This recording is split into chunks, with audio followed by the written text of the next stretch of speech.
everyone. Welcome to Identity Crisis, a show from the Shalom Hartman Institute, creating better conversations about the essential issues facing Jewish life. I'm Yehuda Kurtzer. We're recording on Thursday, March 12th, 2026, as part of a full day of learning in the face of cruelty, Jewish responsibilities to strangers and neighbors, a program we've created in response to a crisis of cruelty that we perceive taking place in America around the administration's crackdown on immigration. We're happy to have over 1,000 people registered for this day of learning and to incorporate this podcast as part of that experience. Thank you to those who are here live in person. And thank you, of course, to the many of you who will be listening to this in the Identity Crisis feed.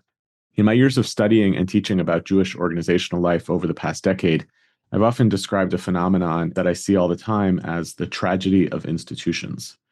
We, human beings, we form organizations to respond to essential human needs and concerns in those moments that we need them. We have needs for community, for spirituality, and for education. But immediately after every institution or organization is created, its mission inevitably changes, and it becomes trying to preserve the institution itself. Healthy organizations, the ones that can thrive and survive, ultimately succeed at ensuring that they're always focused on those very needs for which they were created. The unhealthy ones fixate on their own survival, whether or not they're still serving their original mission. Lately, I've begun to consider an analogy to this in the current crisis faced by so many Western liberal states. Liberal states were founded to ensure the freedoms of the peoples that founded them, but often for a bigger idea than that, in the belief in the fundamental idea of human freedom, which needed some sort of political framework to guarantee liberties and rights. So maybe they too, liberal Western states, are inevitably subject to the same instant transformation that happens to all of our organizations and institutions. They shift from the power of that original idea as something meant for everyone, liberty for everyone, to the mere protection of those who are already inside. You start believing in liberty as a universal good for which your own state is just a particular case. Inevitably, the state will come to divide between liberty for some and not for others, and its borders wind up doing a lot of that work. This is a particular challenge for the United States of America. See, most other nation states are built for or around a particular people, an ethnos, although we'll call that into question a little later today. So it's more logical that those states are premised on preserving the liberty and protecting the human lives of those particular peoples for whom they created a nation state. It makes more sense that such states would be highly protective of the boundaries, literal and figurative, of their own peoples. But the United States was a global experiment in a different kind of approach to liberty altogether.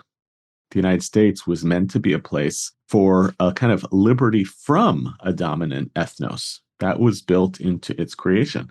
Now, we know that the United States always talked a bigger game about liberty than it actually created for people. Of course, Native Americans, Black Americans can testify to this, as can so many immigrant groups that had to go through crucibles of seeking to belong to and benefit from America's freedoms before they were begrudgingly accepted as part of the cultural fabric.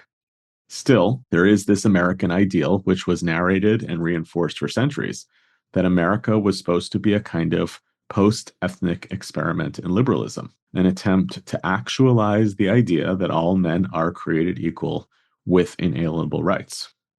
Thus, this tragedy that we see increasingly in this era of mass global migration. We're watching this country shifting very visibly towards drawing much sharper distinctions between insiders and outsiders as to who gets the privileges of liberty and equality. But more troublingly than that, because you don't have to believe entirely in open borders to be a good liberal, we're seeing that our societies are devolving into actual dehumanization of the other, the ultimate betrayal of what's supposed to be our core moral and political commitment. So put differently, it's plausible to argue that America can promote a different kind of liberty for citizens and non-citizens, but it's implausible to argue that America can be true to itself by denying the basics of human dignity to anyone in its midst, whether or not they are a citizen. There are a lot of historical reasons why American Jews should care about this issue right now in our precarious America. There are, of course, moral reasons why our tradition demands of us that we pay special attention to the vulnerable. We know those texts, we cite them all the time, commonly adduce more teachings about the widow, the stranger, and the orphan in the Torah than on any other particular issue. There are political reasons why I think American Jews should be concerned about a country that becomes more xenophobic. You start with attitudes that are hostile towards outsiders, and then you gradually move to a place where some insiders become classified as outsiders. There are even Zionist reasons, I think, why we Jews should generally be on the side of self-determination for all peoples. And I'm proud that our organization is entertaining all of these ideas and more today as part of this day of learning. The Shalom Hartman Institute is ultimately an institution of ideas and education. We are not an advocacy organization, but we are thrilled when advocacy organizations use the content and ideas of the Hartman Institute to do what they do in the world. Our lane is to do things like this, providing deep, textured content to leaders to help shape a better future for Jewish life in Israel and America and around the world. I'm especially pleased and honored to be in conversation today on this topic with Professor Seyla Benhabib. Professor Benhabib is an American political philosopher. She has held very, very senior roles at Yale University and now at Columbia University between philosophy and the law schools in contemporary critical thought. She was director of the program in ethics, politics, and economics at Yale for a number of years. She's very well known for her work in political philosophy, especially on the philosophers Hannah Arendt and Jürgen Habermas, as well as especially on this topic of human migration and its significance. She's the author of many books, has received several prestigious awards and lectureship in recognition of her work. There are really few people in the world who have spent more time thinking about the issues of migration, immigration, and rights than Professor Benhabib. I felt it was critical that we spend this day going deep as we can into these big questions. So, Seyla, thank you so much for being on the show today. Thank you for the invitation and for your helpful introductory comments. I mean, I like very much the general topic of what we can do in the face of this prevalent cruelty. And I particularly think that the choice of the word cruelty is interesting here because we are confronting a situation within the United States with respect to undocumented migrants, but migrants and also permanent residents, something that is going beyond the inspection of the rights or the limitation of the rights of migrants and strangers, that there is an unusual attack on the texture of everyday life, the way in which people are being removed from communities. I mean, we also the picture of that 5-year-old child being taken from his school and being shipped off to some kind of refugee camp in Texas. And that affects us and revolts us. And I think particularly as Jews, it should cut into very deep memories and moral sentiments. It's impossible for us not to be affected by that because of our own history. But let us look at the paradoxes of the liberal state, if you wish, first at a more philosophical level, and then we can come to speak, if you wish, about the specificities of what you're going through in the United States. As you pointed out, liberal democratic states are founded on the principles of freedom and equality. But equality for whom? The way I put this in my work is that the boundaries of the demos, the boundaries of those who constitute the people, we the people, who are the people, the boundaries of the people always remain somewhat contentious. And as we know, in the case of the American experience, this doesn't even bear repeating. The we the people of the Declaration did not apply to Black chattel slaves who were 3/5 persons. It did not apply until 1922 women who had no legal personhood. And American natives were considered dependent sovereignties. They were not American citizens until later. So I think we have to understand liberal equality, the project of states founded on the principles of liberal equality, as also an ongoing contention and ongoing contentious dialogue, something that sometimes I describe as democratic iterations. Iteration because we are appealing to some foundational principles that constitute the people as such. I mean, I know that Israel, for example, there was never a signed constitution because of the disagreements, etc. And Ben Gurion said, let's leave that. But there is a foundational law. There is a fundamental law. The So basic every laws, nation, every nation, every community has some founding principle to which it appeals, but this founding principle needs reinterpretation and reactivation every generation or through conflicts. We need to make it our own. And the American experience is actually a very contentious one. I mean, there was the 1880 Chinese Exclusion Act, right?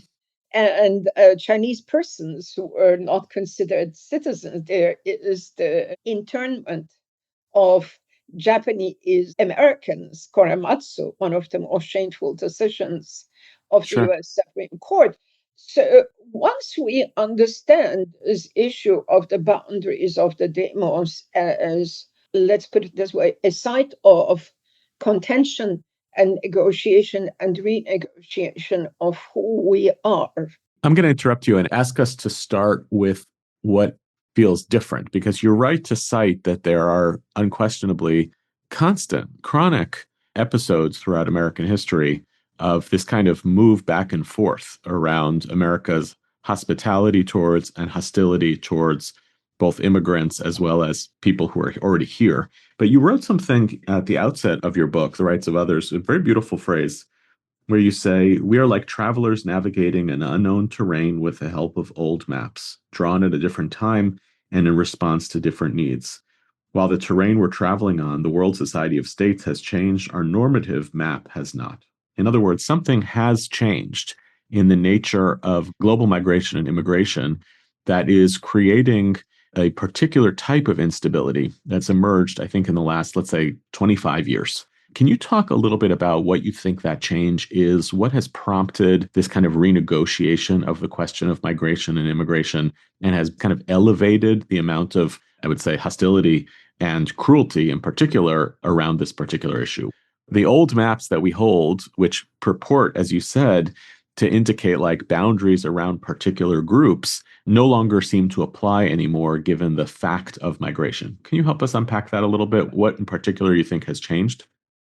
Yes, let me begin with a more general answer to that and then try to come to what I Yeah. think may be happening in the United States. When you look at the facts and figures of migration, and this seems to be an area where there is a lot of mythology and not a lot of concrete thinking, it's only actually 3.5% or so of the world's 7 billion people who are migrants, that is, who cross international borders from one country to another, whether to work, for leisure, as asylum seekers, refugees, what have you.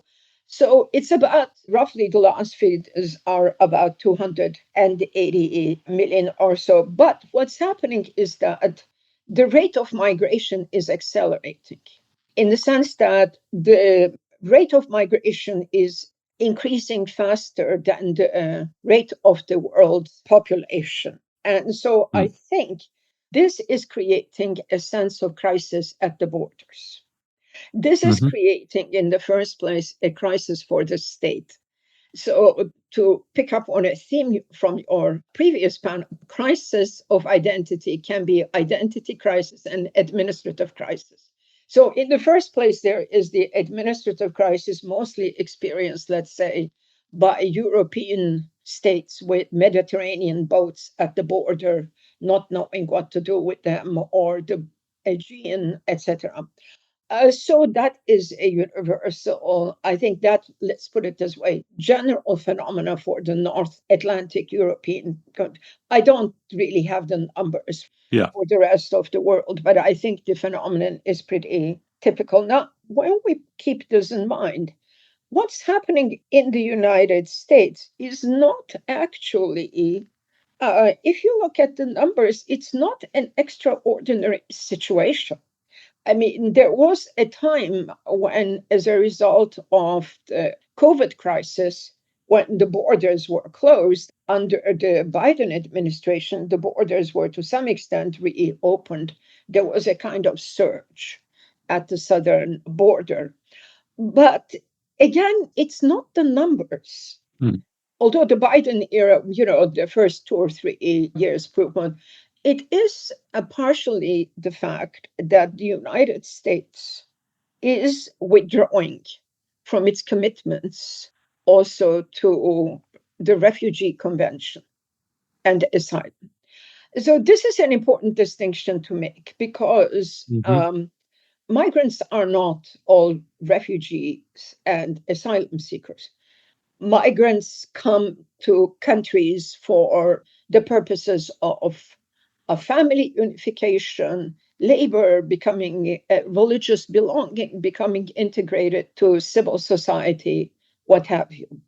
But what has happened in the United States is a blurring and a confusion in the public mind about what's going on at the southern border as the paradigmatic case of what's happening with migration, right? And so, yes, at the southern border, you have people not only from Mexico, but from Haiti, from Africa, even China, trying to gain access to the United States in the asylum process.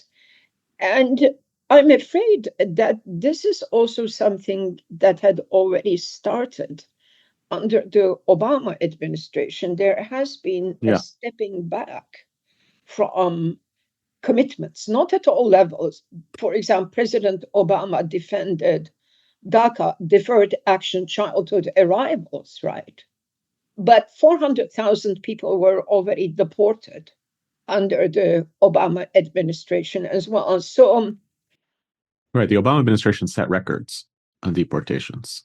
They've been blown out of the water by the past year of the Trump administration, but they were actually deporting people at really unprecedented rates.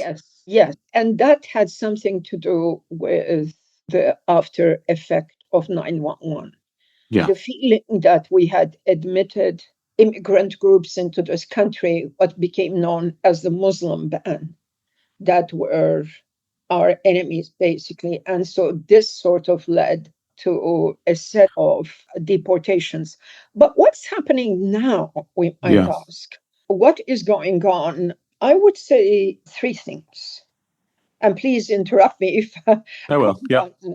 The first is that our commitments to our international obligations are weakening, if not obliterated. I mean, the Refugee Convention is still good law in the United States until it is repudiated by the US Congress, and it hasn't been. It is still good law.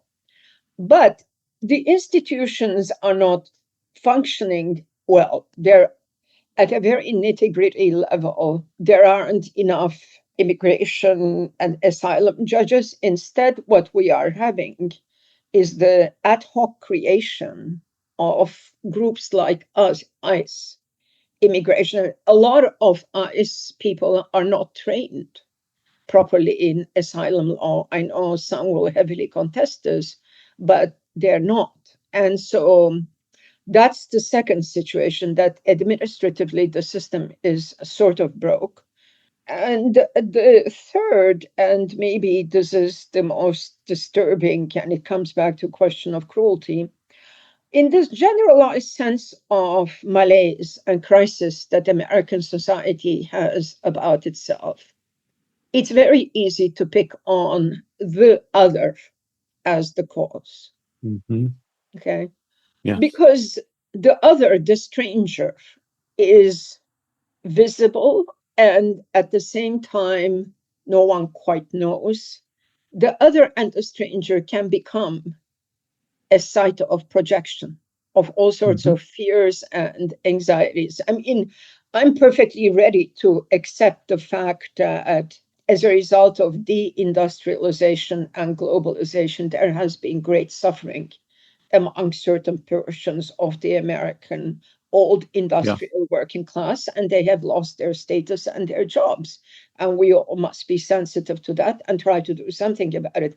But it takes really a stretch to believe that the Somali refugee in Minnesota that is being chased out by ICE is going to be the person, whose departure is going to help American malaise. Right. It was the cause of that problem. And in fact, actually, like the Cato Institute, by no means a liberal institution, has been actually very public and pushing this message, even over the past week, that says that the net increase that migrants have provided to the US economy is in the trillions of dollars over the last few decades. So what you're pointing to, I think, is a really important piece, which is there are genuine reasons why Americans feel that the American dream is less accessible to them, that there's something failed and broken in the society, which is manifested in their own economic and political struggles.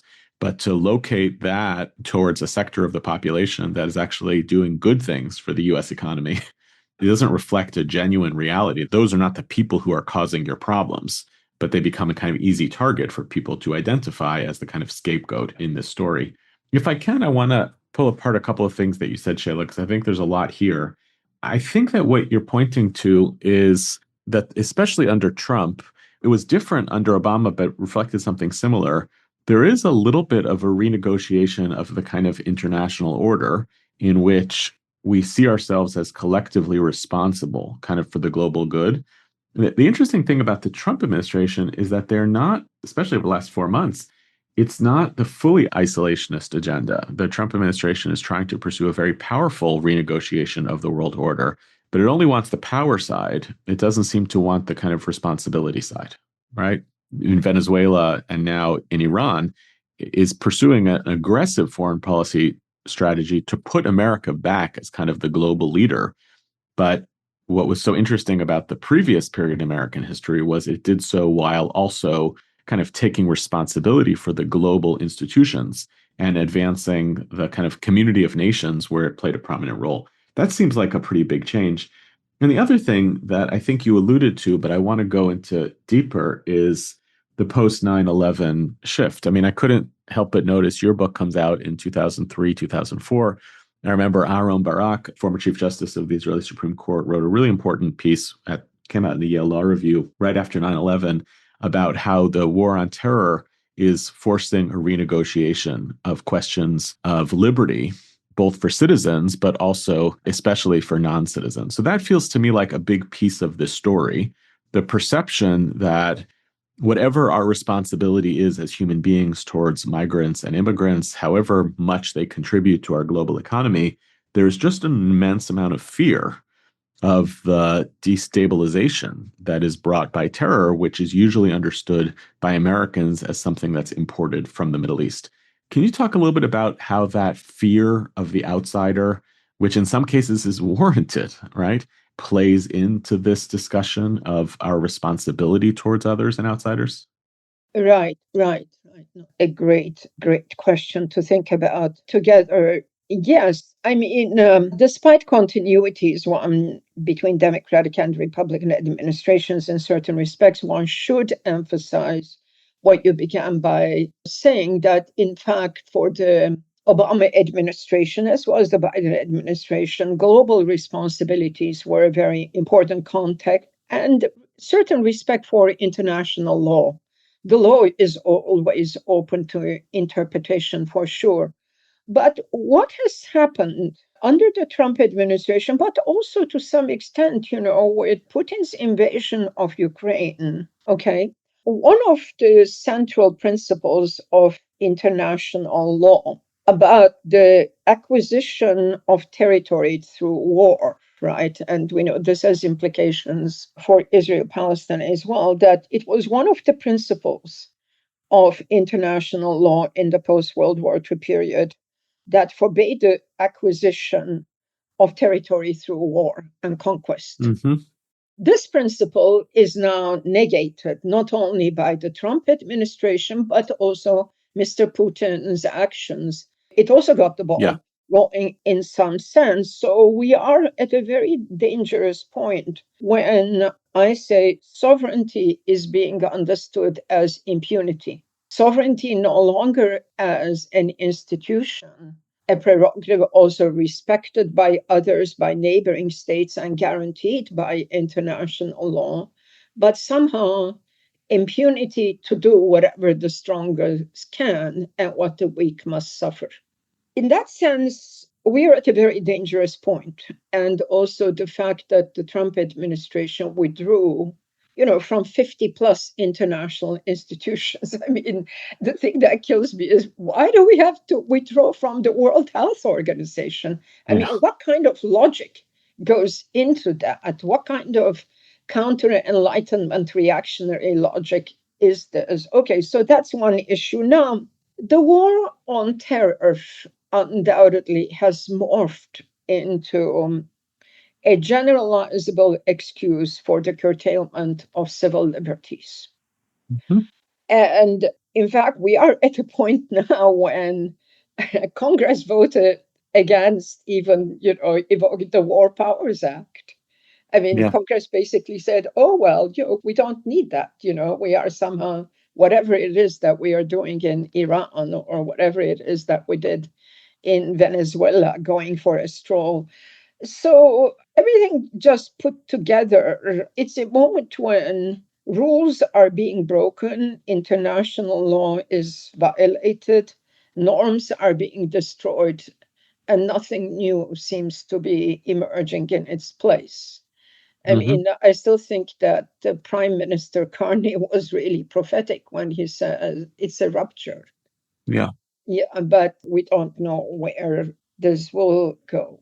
Right. So it's inevitable then that countries will then say, listen, if there's a rupture, whether or not we're causing it, then our responsibility is to kind of shut down to outsiders. It's almost a natural kind of visceral response to say we have to then operate with a kind of hermeneutic of suspicion when it comes to people who want to come through our borders, right? That's going to be the natural consequence on the other end of this. And I guess, this is something that you alluded to before, but I think about a lot, and I've been pushed on it, which is I think even those of us who want to see a more, let's say, liberal or open, certainly humane immigration policy, there is a kind of understood dichotomy between, or even hierarchy between, like, well, if somebody's coming as a refugee or asylum seeker, everybody agrees that that's fundamentally good, right? Although the Trump administration is rescinding those, the temporary protective status for Haitians and for other people for whom returning home is going to be a death sentence. But there's more hesitation that kicks in when it's like, no, that person is not a refugee or an asylum seeker, but they're, quote unquote, merely coming for economic opportunity, the pursuit of a new life. Can you talk about the moral calculus of those two? Do you feel it's a legitimate distinction that we should be making, or should we be taking the approach of just, the world order is changing and people are complicated? And what's your read on that kind of moral hierarchy between the refugee or the asylum seeker and the person in pursuit of economic opportunity? Yeah. I mean, that is one of the sort of normative distinctions that underlies the 51 Refugee Convention. And I'll say something a bit counterintuitive here. I think actually the United States likes migrants and it dislikes refugees. Mm. In Europe, the sense is, okay, we have an obligation to refugees because we know what happened, we know what we did, and we accept the moral obligation. But the Europeans are completely paranoid about labor migration and they control it very, very strictly. Whereas there is something in the United States where labor migration is actually seen to be almost part of the human condition. That's why the Wall Street Journal, pleads for open borders, right? I mean, that's why, institutions, certain institutions, accept the contribution of the migrant.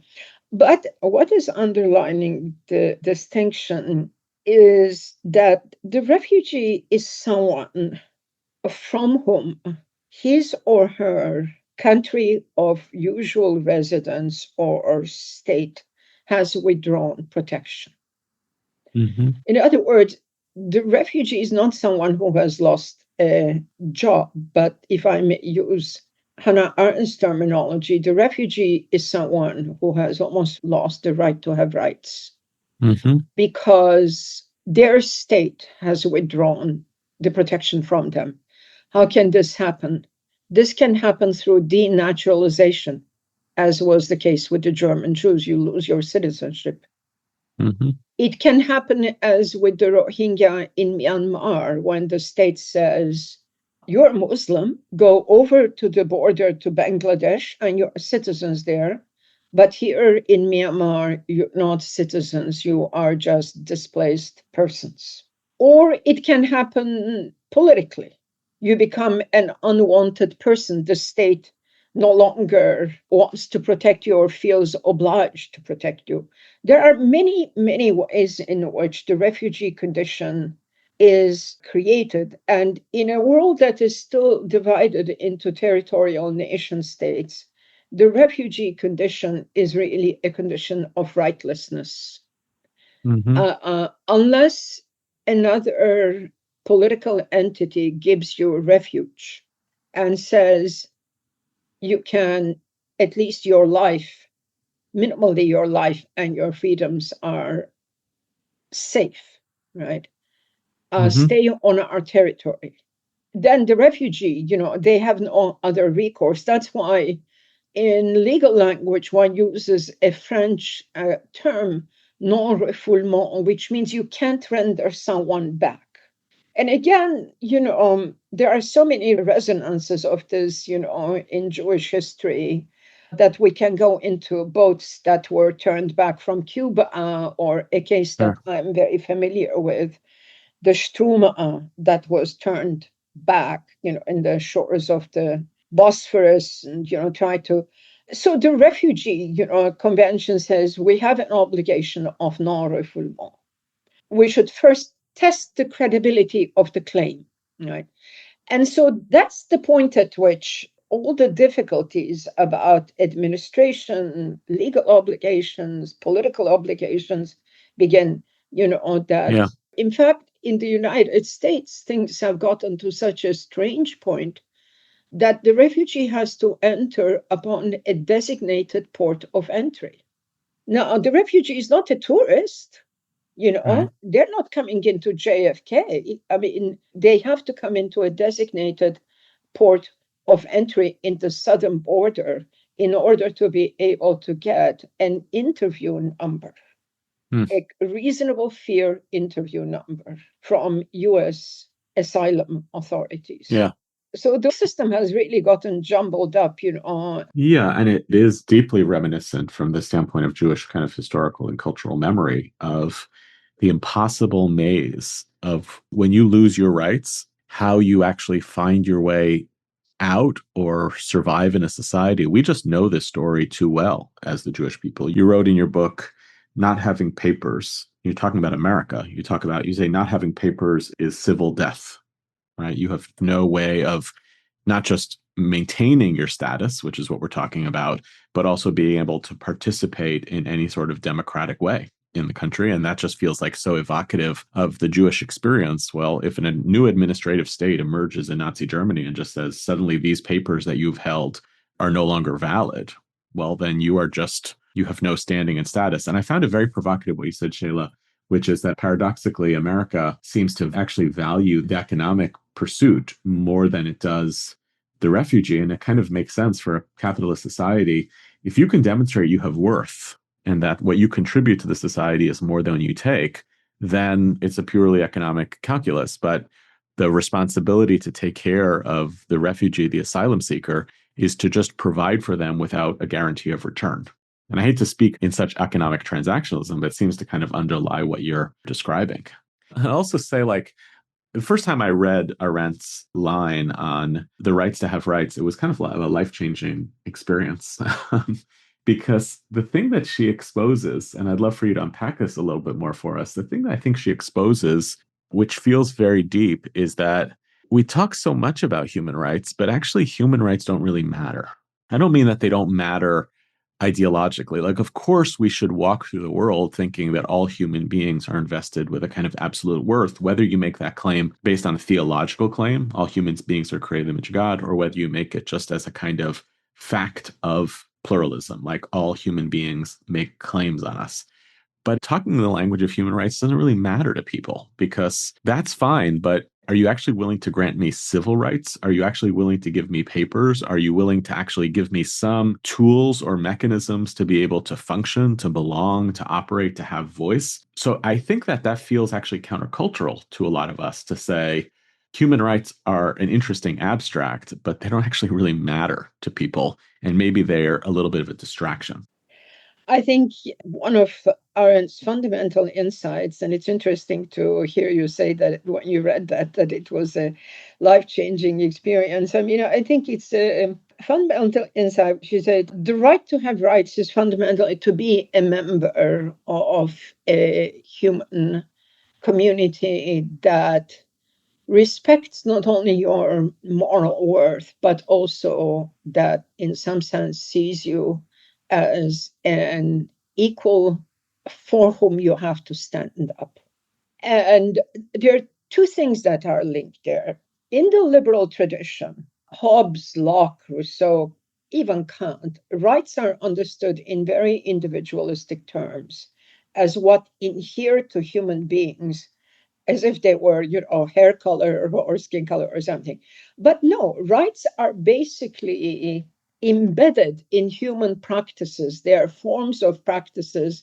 To have it right is to make a claim upon someone else, and to have someone else make a claim on me. So rights and duties, rights and obligations cannot be separated from one another. Hmm.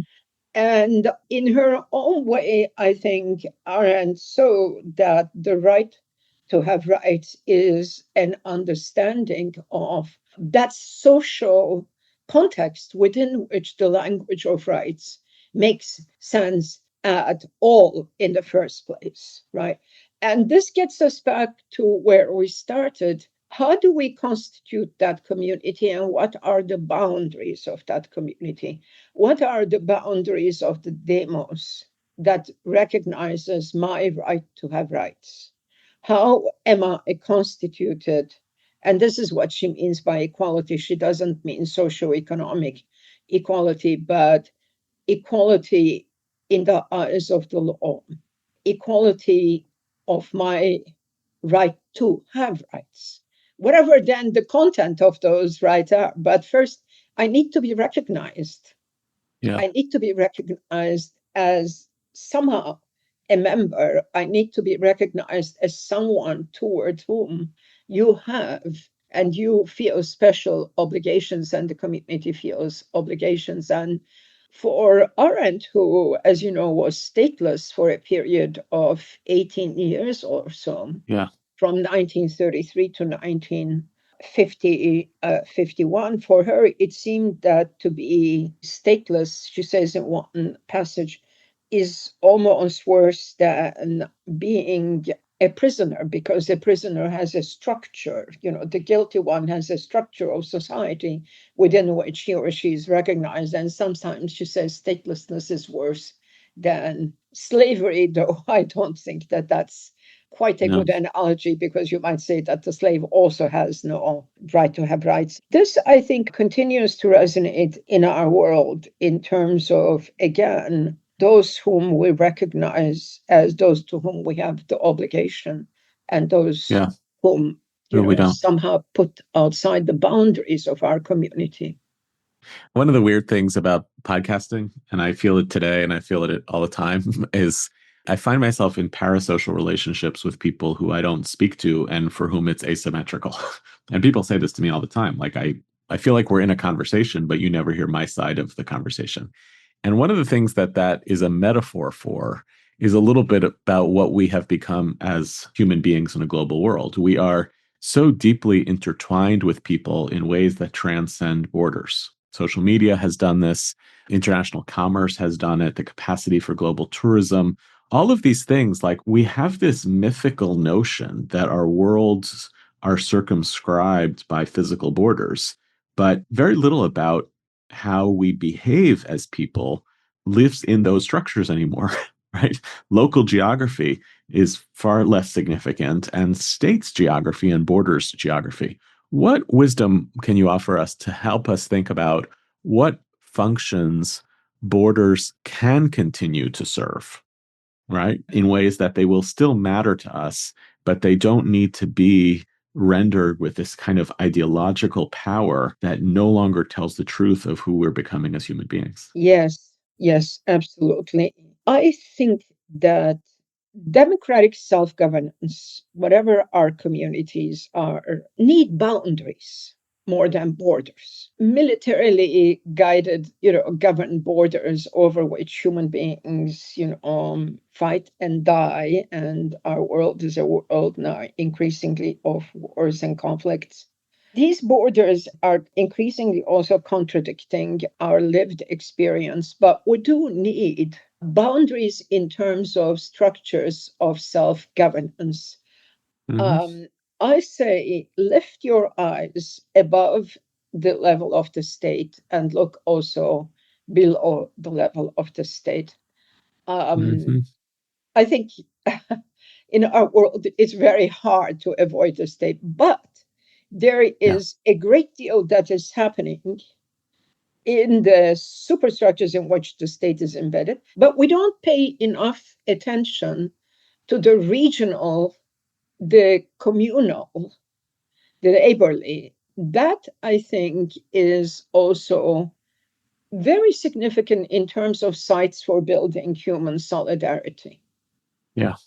The amount of human interaction and relationship across two sides of the Mexican-US border are so much more intense than anything that ICE or asylum officers can define. And I think we can say that about a great many situations in our world as well.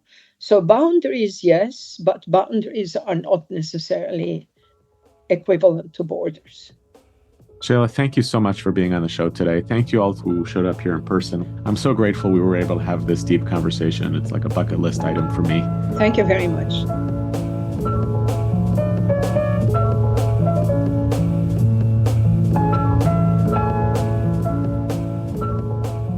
Here are some other things that are happening at the Shalom Hartman Institute. Congratulations to Hartman Senior Fellow Flora Casson on the publication of her new book, Stained Glass, A Reflective History of Anti-Semitism. She draws on her upbringing in Antwerp, her family's Holocaust history, and her later life in the United States as she considers enduring questions about identity, vulnerability, belonging, and flourishing. We can't wait to read it. On Tuesday, March 24th, Hartman Senior Faculty Masua Sagiv appears on the show Get Your Fill, an interview series from eJewish Philanthropy, to explore the question, has the Iran war strained the bonds between Israel and American Jewry, and if so, can they hold? Watch at the link in the show notes. Over 100 Jewish leaders gathered in Miami for our inaugural Florida Leadership Conference. Participants spent the day learning with Danielle Hartman, Tal Becker, and leading Hartman faculty, exploring the moral, political, and spiritual challenges of this moment. Thank you to everyone who joined us for a powerful day of tech study, courageous conversation, and community building. Thanks for listening to our show, and special thanks to our guest, Seyla Benhabib. Identity Crisis is produced by me, Tessa Zitter, and our executive producer is Maytal Friedman. This episode was researched by Gabrielle Feinstone and edited by Josh Allen, with music provided by SoCalled. Transcripts of our show are now available on our website, typically a week after an episode airs.